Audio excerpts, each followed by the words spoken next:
This video marks our last entry into our anti-epileptic trilogy.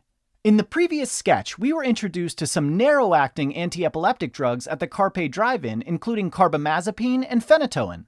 Although useful in some cases of generalized tonic-clonic seizures, these agents were not useful and even exacerbated other generalized seizure disorders, including juvenile myoclonic epilepsy.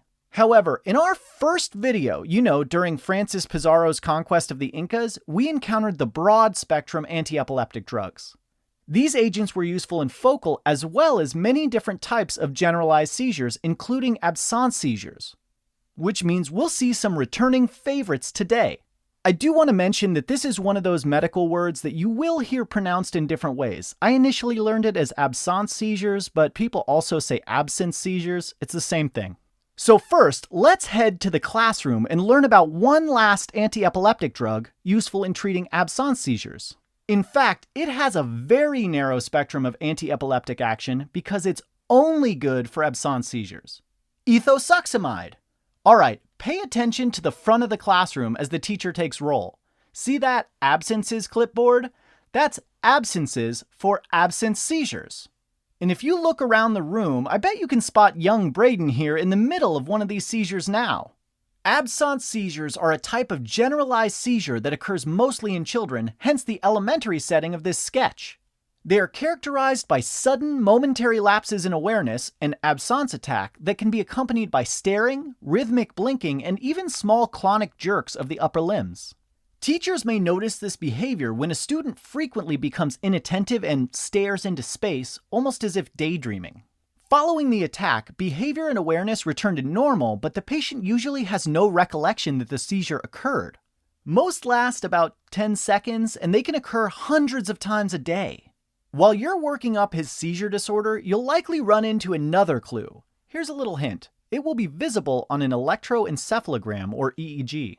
The tracing will reveal generalized 3 Hz spike wave complexes superimposed on normal background activity.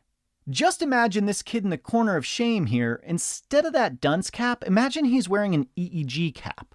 And let the sign announcing the 3 spikes, or strikes, rule remind you of the 3 Hz spike wave complex specifically. All right, let's take a look at the lesson plan for today. Oh my, philosophy? No wonder Braden has taken this moment to space out. Let the Latin phrases on the chalkboard, as well as the specific mode of persuasion ethos, remind you of ethosuximide, the first-line treatment for absence seizures. Ethosuximide works by blocking T-type calcium channels in thalamic neurons. This action halts the sustained rhythmical burst discharges occurring in that region and prevents the occurrence of absence attacks. Blocked calcium channels will be represented on Braden's desk by the closed bottle of Calci-Yum chocolate milk. The T-type channels specifically will be represented by the letter T on Braden's thermos. And to top it off, thermos even kind of sounds like thalamus. If you look over at the far side of the classroom, out of the teacher's line of sight, you'll see a violent representation of the most common dose-related adverse effect, gastric distress, such as pain, nausea, and vomiting caused by this bully. Stop hitting yourself! Stop hitting yourself! Why do you stop hitting yourself? Another dose-related side effect of ethosuximide therapy is lethargy or fatigue, as depicted by this young man who just can't be persuaded to stay awake for such an enthralling lecture. Okay, maybe Braden is just daydreaming. What is he looking at out there? Oh! How curious. It looks like the local farm festival is going on. Well, I hope they brought the petting zoo like last year. Do you think they did? The festival banner should remind you of the broad-spectrum anti-epileptic agent valproate. It turns out that valproate is very effective in the management of absence seizures too. Recall from our lesson on the history of the Incas that valproate is effective against focal and many types of generalized seizures, including generalized tonic-clonic. On the exam, when a patient presents with an obvious history of absence seizures, make sure you pay attention to the entire medical history. They may describe an occasional tonic-clonic seizure too. If that's the case, then valproate is your go-to drug, rather than ethosuximide, which is useful just for treating absence seizures only. Oh, look, they did! They brought the petting zoo! Oh, did they bring the llamas, though? Oh, tell me they brought the llamas! Oh, Oh, darn this interminable ethics class! Persuasion is effected through the speech itself when we have proved a truth or an apparent truth by means of the persuasive argument suitable to the case in question. Okay, can I go touch a llama now?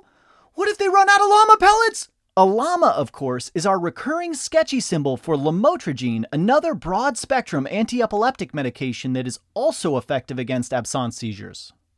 Although it's not quite as effective as valproate, it's more cuddly, and it spits. Well, that about wraps up this sketch. Look, will you just create a distraction for me?